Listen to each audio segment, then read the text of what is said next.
This isn't gonna work well. It's fun.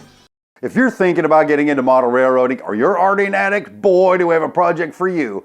In this episode, we get all up in the Helix complex, starting right now.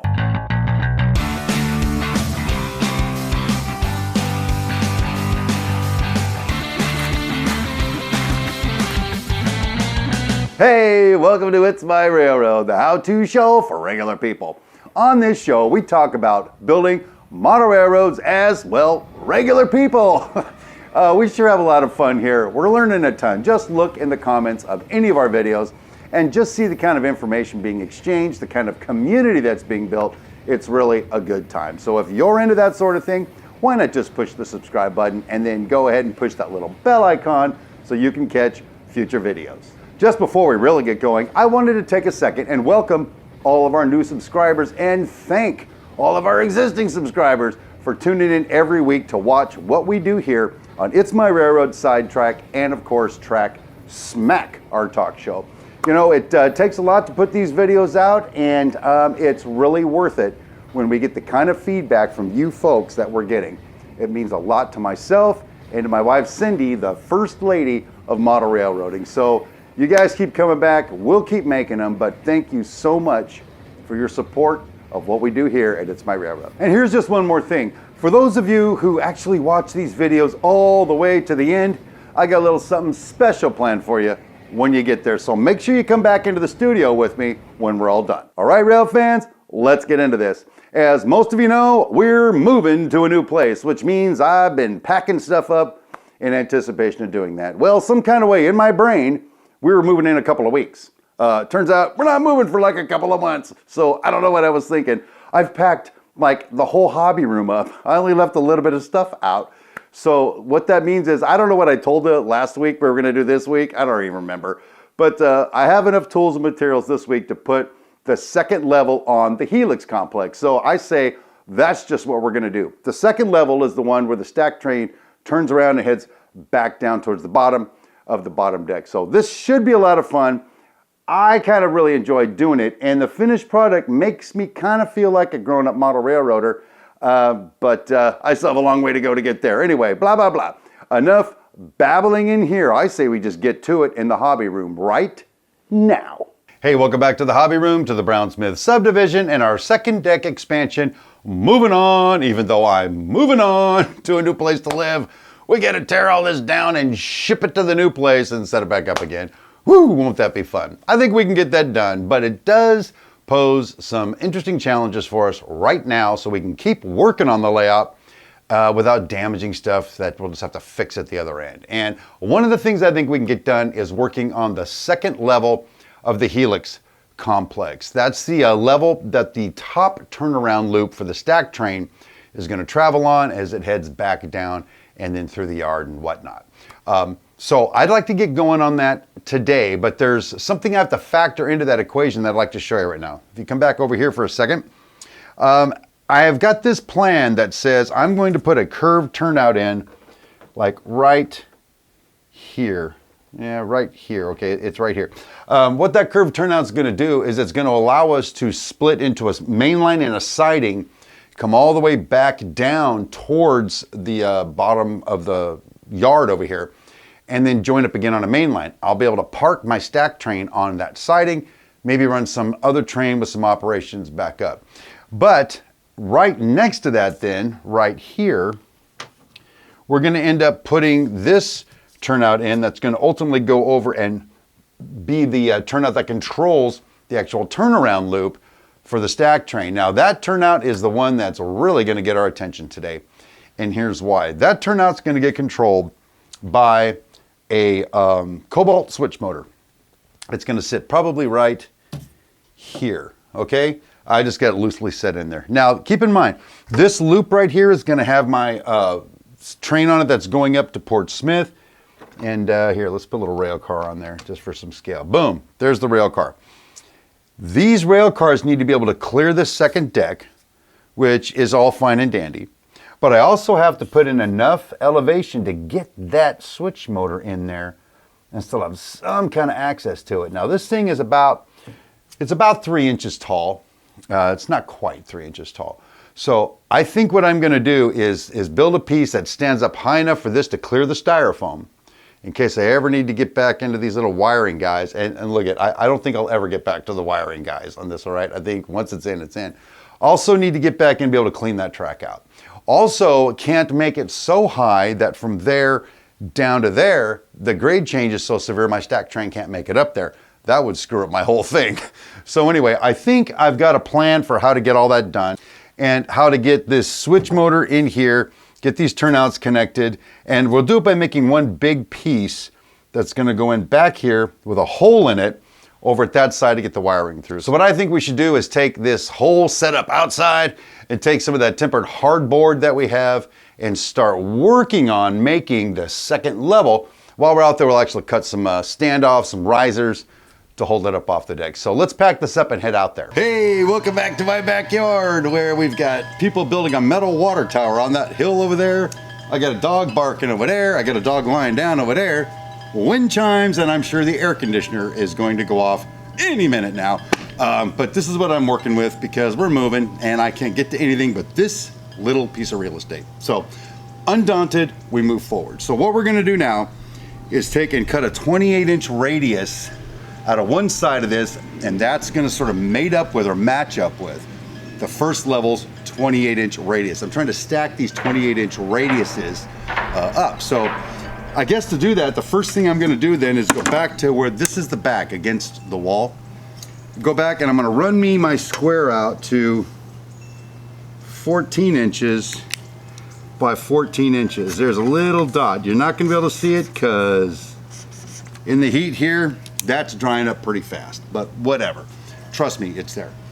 So putting the square down and then employing the same technique we used when we cut out the plywood for the bottom, stick it right on my mark and hold it there for a second and make sure.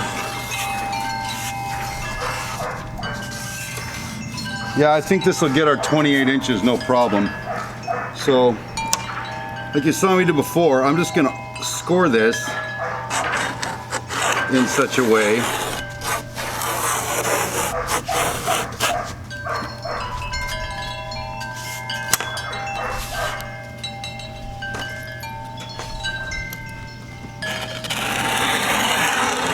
that I get a nice arc out of it. Look at that. It's está bonito. Anyway, from here, I think roughly we're gonna come off at like a 45 degrees and head back to where that turnout is, but I don't know that for certain. So what I'm gonna do is run back in real quick, eyeball this sucker, come back and tell you what we're gonna do. And I'm back. Hey, so what I determined is at 56 inches and then back 6.5 is where I want the end of another 28-inch radius arc. Now that may not make a lot of sense in the moment, but let me kind of show it to you and then we'll see where that goes. So I know this is 36. So I'm just gonna mark that at 36 right there. And another 20 inches is 56. Right there. And then moving back 6.5.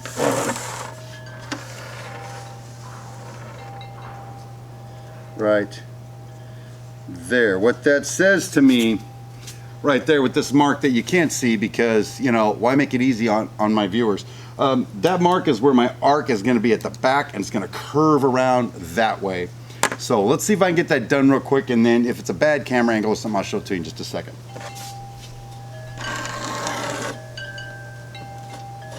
All right, so I made the second arc here. And in essence, what I'm trying to do is get this arc to sort of turn and almost S-turn back to that. Now I think I'm gonna do that just, I don't know, from my gut, because drawing a straight line from there to there, I don't think it's gonna look good, frankly. I'm just gonna give it a shot. So using that as my idea, let's draw a straight line first. It connects that arc and that arc. Maybe something like this here. Again, hard to see. My apologies, folks. But then kind of make it fun. Have that curve around a little bit more. And then curve around back. Like that. Okay, just changed my mind. I'm gonna leave the straight piece on there. I think I'll go in and lay it on the layout, and then after we cut it, and see how it looks from there. So let's get that done.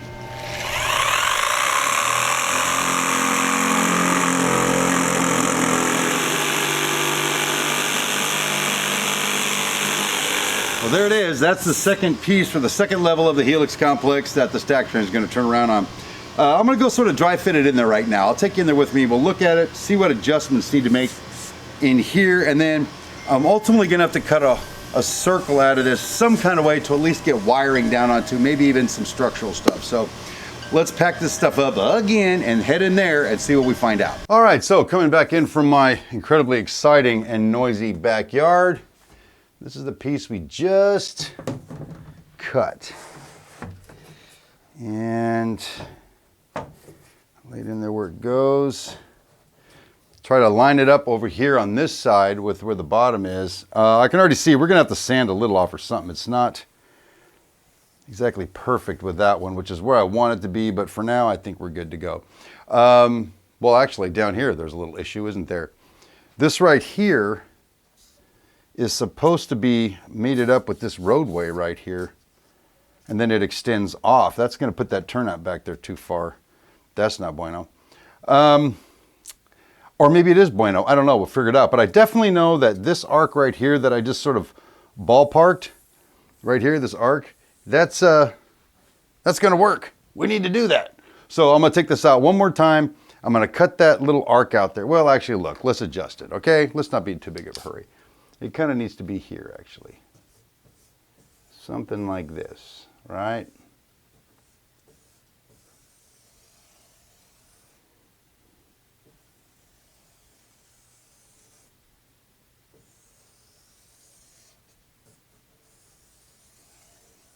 All right, I just do about 1,000 black lines on there. I have no idea what I'm doing right now. We're just gonna go cut that out. All right, so I've got the piece back in here now, sitting down on the layout. I made those couple of cuts we talked about. I also cleaned up the edge, that rounded edge over there. It's not exact, but at least the top and the bottom parts match. So we'll see where that leads us. Also drilled a hole right in the middle of that piece so that we can get the wiring between the two decks for the DCC and whatnot. Here's what I think I'll do now. I'm gonna go through and sort of figure out how many of these little risers that we need, little standoffs, to hold that thing up in the air. So I made this little sketch here to kind of show you what we're gonna do about making these riser pieces. Now, I know I want 3 inches from the top of the styrofoam to the top of the tempered hardwood. I also know that the styrofoam is 3/4 of an inch thick and that the risers are gonna sit right down on the plywood. So if I need 3 inches, then I need to add that 3/4 of an inch of styrofoam. But at the top end, we've got the tempered hardwoods about an eighth of an inch thick. So I need to subtract that 1/8 of an inch, and that gives me the overall length for the riser, at least the way I'm doing the math right here. All that being said is I believe I need a riser piece that's 3 5/8 of an inch tall. Now here's another challenge. I'm moving, right? So I packed away my chop saw. So I'm gonna have to make these cuts with my skill saw, which I still have access to, and make sure I get them straight. So I'm gonna go out and cut a few of those pieces, come back in, we'll see if we can start piecing this thing together. So give me a minute to cut those and bring them in. Okay, well I cut the riser pieces and I sort of set them in there for now, put this back on top of it to see how it fits. But before I get too excited, my lack of experience building a Helix is rearing its ugly head. And here's why I'm saying that. It never occurred to me that I wouldn't be able to get to the tracks back there. See this? I can get to this easy. That's what I saw in my head. But back on here, I don't know how, I can only go back there so far to get to a car, and I'm still a good foot away from where I need to go if I need to clean the track or get a car. So what's gonna have to happen, I think, is I'm gonna have to cut a hole in the plywood so I can get my hand up there, cut a hole in the tempered hardwood so I can get my hand up there, and then only God knows what I'm gonna have to do to be able to get the very top loop out of here. Anyway, I just didn't anticipate any of this happening. So I'll figure out a way around it. Let me give it some thought, and then when we come back, we'll see what the solution is. So I've been doing some thinking about it. As much as I don't want to do it, I have to do it. I went ahead and cut me a hole in the plywood so that I have access to get up to that track now. So here's what I did. I just very easily, I went through and I marked it out with a Sharpie. Then I took my drill motor, drilled a couple of starter holes, then got the old jigsaw out and just started cutting right along until the piece of wood fell out. So while I was at it, I went ahead and cut a big hole in the piece of tempered hardboard that I'll show you.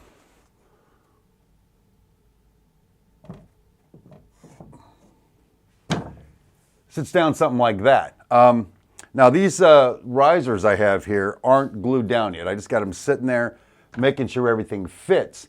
But look at this hole that I did. Without actually getting under the layout, I can just sort of kneel down and I can get to all the track I need to get to back there. Plus it's not really that hard to get in all the way back to there. So come the end of the day, I'm pretty happy with this. I think it's gonna work out okay. So the next thing I wanna do is glue these risers onto the piece of tempered hardwood. And here's the thing, I've been thinking about how to do this, and because every piece has got to line up where it goes and blah, blah, blah. So I think what I'm gonna do is just sort of wing it by taking this back off, putting glue on top of all those little risers, and then setting this back on, positioning the risers where I want them, and just let that dry. So let's just go ahead and do that and then see where we go from there.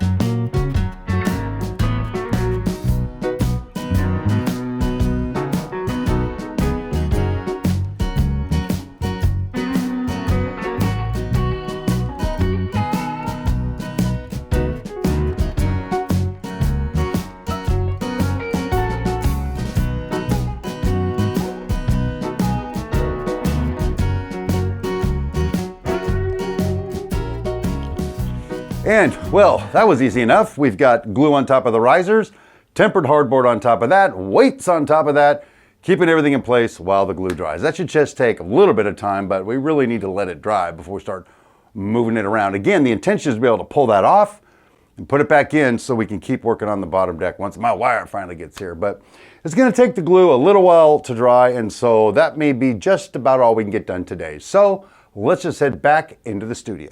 And we're back in the studio and got that done. We have the second level on the second deck. It's the turnaround loop for the stack train. Very excited. As soon as we can get a riser built up there, we can put the track down to run that train round and round. It'll be so much fun. I can't wait to get to it. Now listen, I promised you that we'd do it and we're gonna do it. I got some bonus content coming here in just a second. But first, let me say this. Thank you so much for joining me today on It's My Railroad. My name is Steve Brown. Rail on, my friends. Man, are we having a lot of fun. Just take a look at the comments of any of our, where was I going with that? What we're gonna do is we are going to let our dog bark, because the mailman's here right now. And of all the times you didn't bark, hey, Carly, I was on a freaking roll and I paused for you.